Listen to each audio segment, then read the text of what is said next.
Spirit warriors. They watched you every day for 1,825 days. Yes, 5 whole years. And guess what they found? A clean soul, untouched, unbreakable, divine. Have you ever felt like your life was being watched like a reality show, but without the fancy edits, like every move you made was scrutinized, judged, whispered about? Let me take you back. Imagine a small town, tight-knit. Everybody knows everybody. And in that town lives someone just like you, a chosen one, a soul whose light was so bright it made people squint in discomfort. For 5 long years they followed their every step, not with cameras, but with suspicion, with gossip, with envy. They smiled in your face, but ran data behind your back. And day after day, they took notes, searching for your flaws, waiting for the mask to drop. But it never did, because you weren't wearing a mask. That was just your authentic, God-crafted face. No disguise, no filter. For 1,825 days they examined your life, hoping to expose your dirt. But instead, they found gold.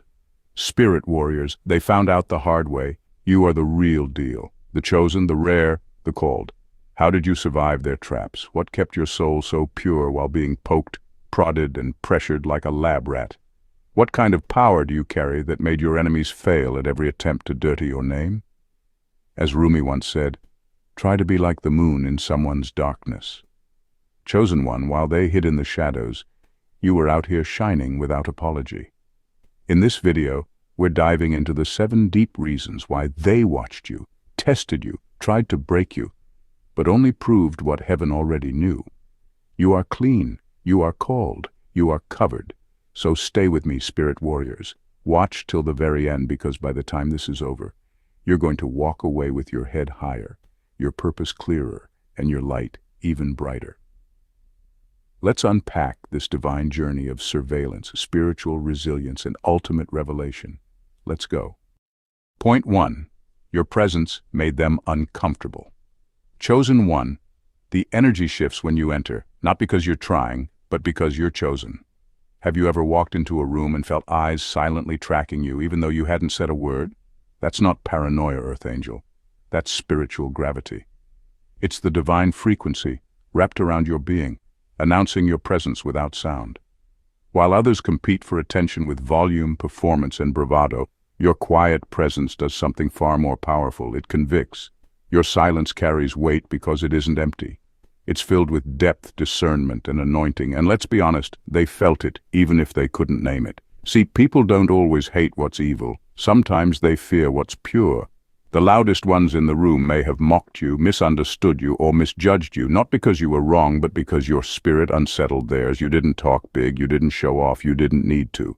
You were simply walking in obedience, in purpose, in divine alignment. And that obedience, that's what made them nervous. Because obedience carries power. Not the kind that needs applause, but the kind that causes the unseen world to shift. Science has a term called mirror neurons. These are brain cells that fire when we observe someone else's behavior, triggering emotions in ourselves. When people looked at you, those mirror neurons activated, but instead of comfort, they felt conviction. You reminded them of their lack of discipline, their lack of alignment, and their own disobedience. You weren't preaching, but your presence was a sermon. They weren't watching because they admired you. They were watching to catch you slipping, to find the crack in your armor. But here's the kicker. They didn't realize there was no performance. You weren't pretending to be chosen. You were chosen. And they couldn't handle that level of authenticity. You weren't trying to be holy, you just were.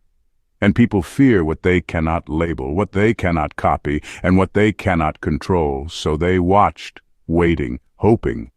But guess what? You kept rising, not out of spite, but out of purpose, because your obedience was never for their validation. It was for God's glory. And just wait, chosen one. Point 2 is coming, and it's about your past.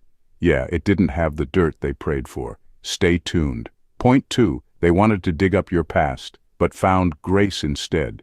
Oh, spirit warrior, let's lean into this truth with power and clarity. This moment, stings the enemies of your purpose the most. Why? Because they had their popcorn ready. They were seated in the front row, eagerly anticipating your downfall like it was a show. They had their aha locked and loaded, just waiting to expose you, shame you, unravel you with receipts from your past. They wanted to drag out every skeleton, every stumble, every naive decision you made back when you were still learning how to walk in divine alignment. But oh, how heaven had other plans. See, what they didn't realize is that your past isn't some rotting evidence of failure, it's a record of redemption. What they found wasn't incriminating, it was inspiring. While they were busy being spiritual detectives, God had already stepped in as your divine defense attorney. Every mistake, covered in grace, every regret, washed in mercy, every broken chapter, anointed with oil. God doesn't just forgive, He transforms. And baby, when He transforms, He doesn't leave behind residue, He leaves behind radiance. What your enemies don't understand is that your journey was never about being flawless. It was about being faithful. The fire didn't burn you, it built you. While they were peeking into your past, trying to find ashes, they accidentally found altars. And those altars? They told a story not of shame, but of survival. Your scars aren't stains, they're seals. Seals of proof that you've been through the battle and came out crowned, not crushed. Spirit warrior, let this be your anthem. They tried to embarrass you with your history, but God already used it to equip you for your destiny. And now? Now they're silent. Because there's nothing more confusing to the enemy than someone who's unbothered, unshaken, and unapologetically chosen. You survived what they swore would be your end. You rose from what they hoped would bury you. And that is why they sit in silence, steeped in their own regret. So keep walking, bold and blessed. Let your light preach louder than their gossip ever could. And stay tuned, because point 3 is coming in hot. And it's all about how your quiet confidence became their loudest confrontation. Point 3. Your peace made their chaos louder. Let's keep it all the way real. There's something unsettling about a person who stays calm in chaos. That's you.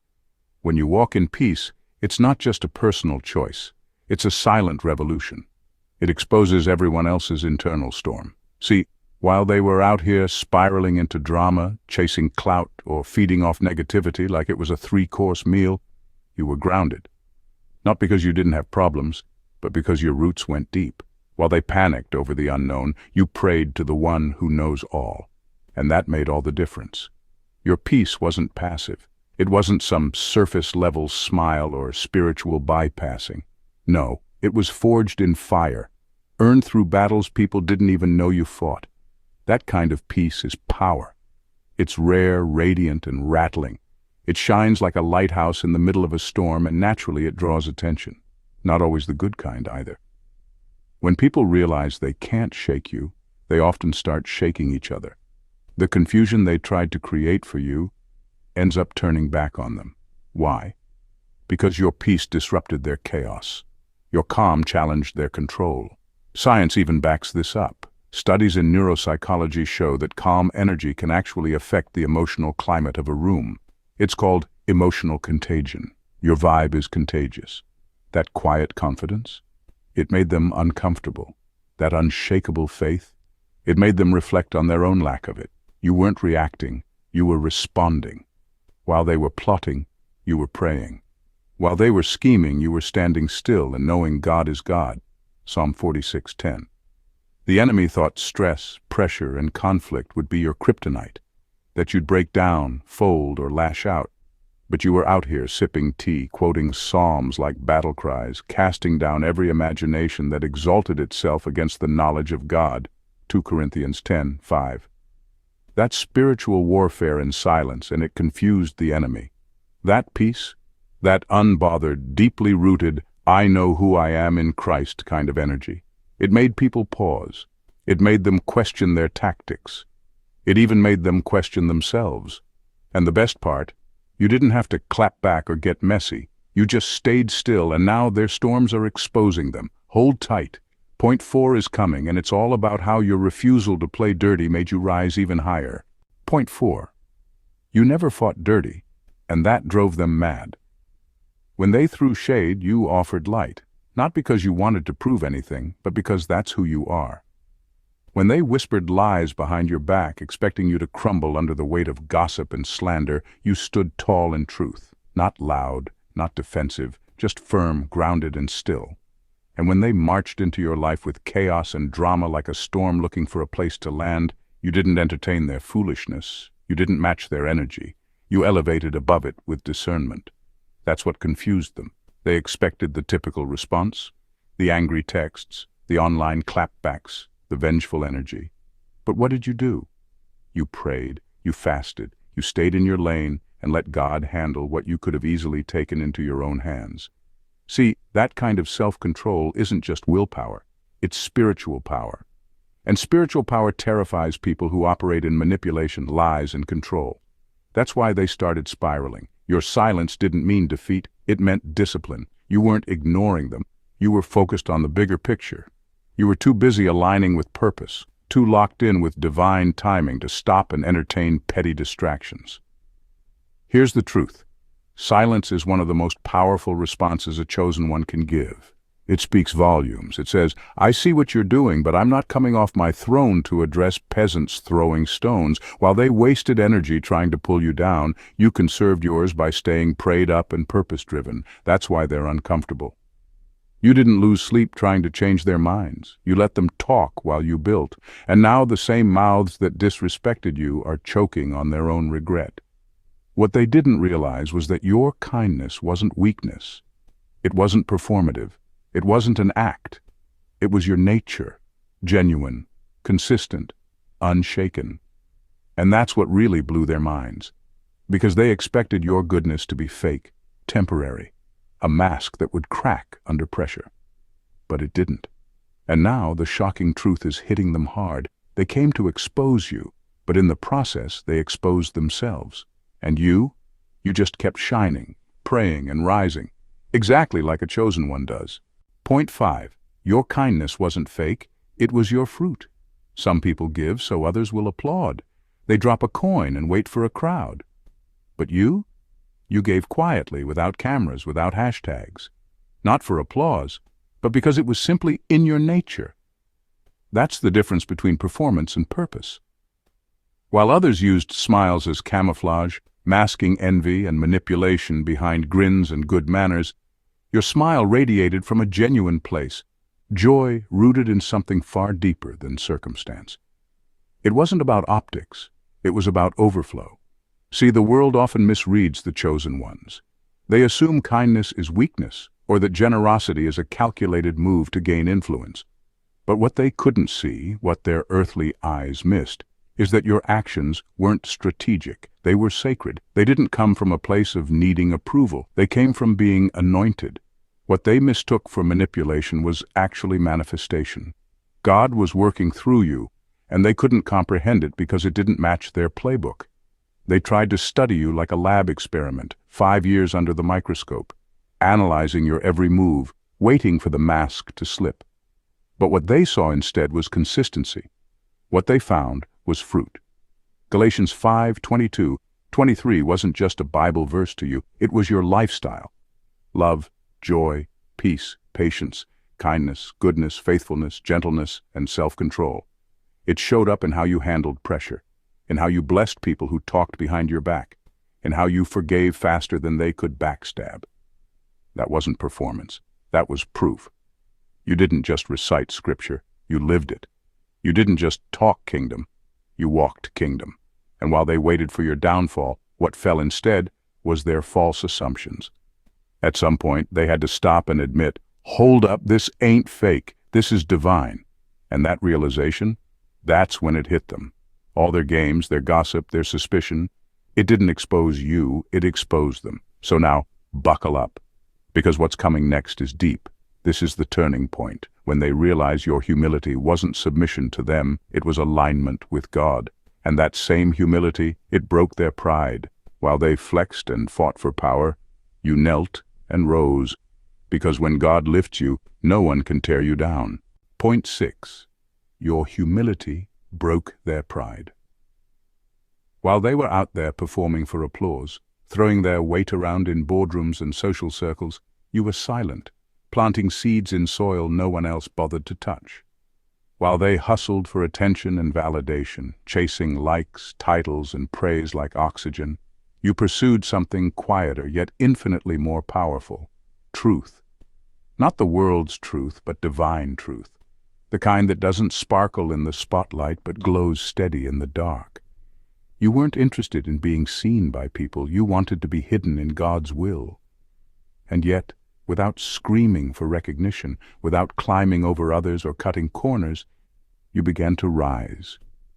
Slowly, steadily, and undeniably.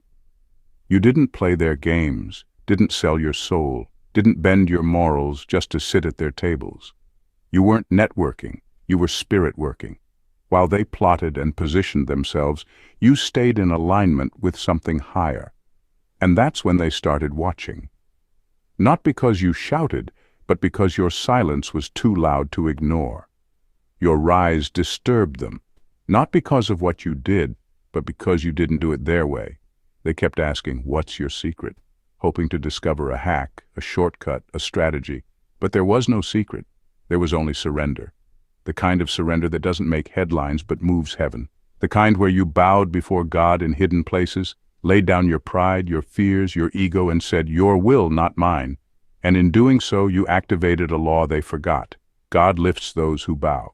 See, in a world obsessed with hustle culture and self-made glory, surrender looks like weakness, but the paradox is divine.